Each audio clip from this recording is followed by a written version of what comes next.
No unboxing needed. Mafe Galanza at Thea Bonafe nakasuot na ng creamline jersey para sa second AFC.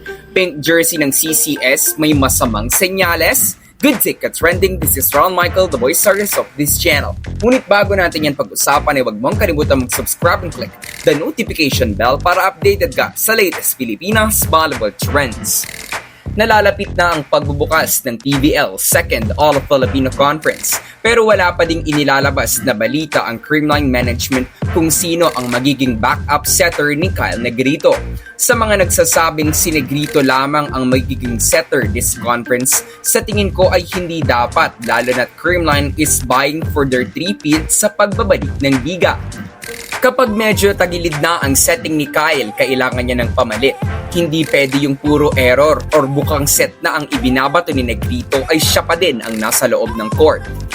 Isa pa sa mga hindi inaasang events katulad ng injury na sana ay hindi mangyari, kailangan ng Creamline ng legit na setter.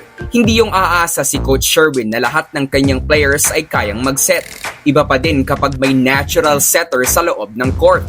Hindi porket pumapabor sa Cool Smashers ang mga sugal ni Coach Sherwin last conference na nananalo sila kahit sa mga crucial parts ng game kahit na wala silang setter, pwede ng long-term strategy ito.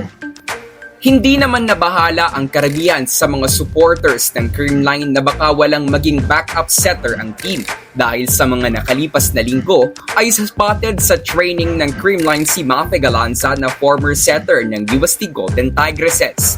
Subalit hindi nagpakasiguro ang ilan dahil may mga instances na may mga players na nakikita sa ensayo ng CCS pero nakikitrain lang pala at maglalaro sa ibang team katulad ni Mitch Morente. Pero sa mga litratong nakita sa training ng Cool Smashers, suot ang kanilang pink jersey sa paparating na conference, spotted si Mafe Galanza na nakasuot din ng playing jersey ng team. Sabi tuloy ng ilan, hindi daw talaga uso para sa Creamline yung unboxing or big revelation katulad ng ginagawa ng ibang PVL teams. Bukod kay Mafe, makikita ding nakasuot ng pink jersey si former UP Fighting Lady Maroon Thea Bonafe.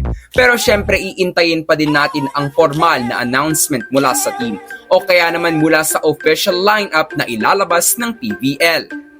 Kung sakali si Mafe Galanza ang nag-iisang player sa panig ng Creamline na nagmula sa UST Collegiate Volleyball sa darating na conference at si Mafe pa lang ang ika-4 na player mula sa UST na maglalaro para sa Creamline, kasunod nila Alex Cabanos, Jem Gutierrez at Gingbal Cepabayo. Sa kabilang banda si Thea Bonafe ang ikatlong manlalaro mula sa UP Lady Maroons at sasamahan niya sa lineup sila Tots Carlos at Lori Bernardo. Samantala ayon sa ilang mga fans ng Cool Smashers, ang jersey daw ng Creamline ay may vibes ng 2021 Bacara Ilocos Norte PVL.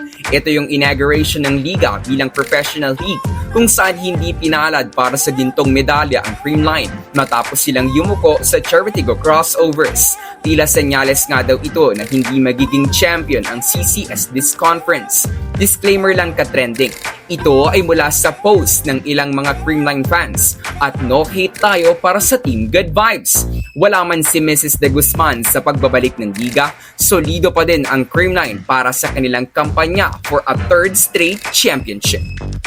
So that's it for today's video ka-trending. Do not forget to subscribe and click the notification bell para updated ka sa latest ganap ng women's volleyball sa Pinas. Thanks for watching. Bye for now!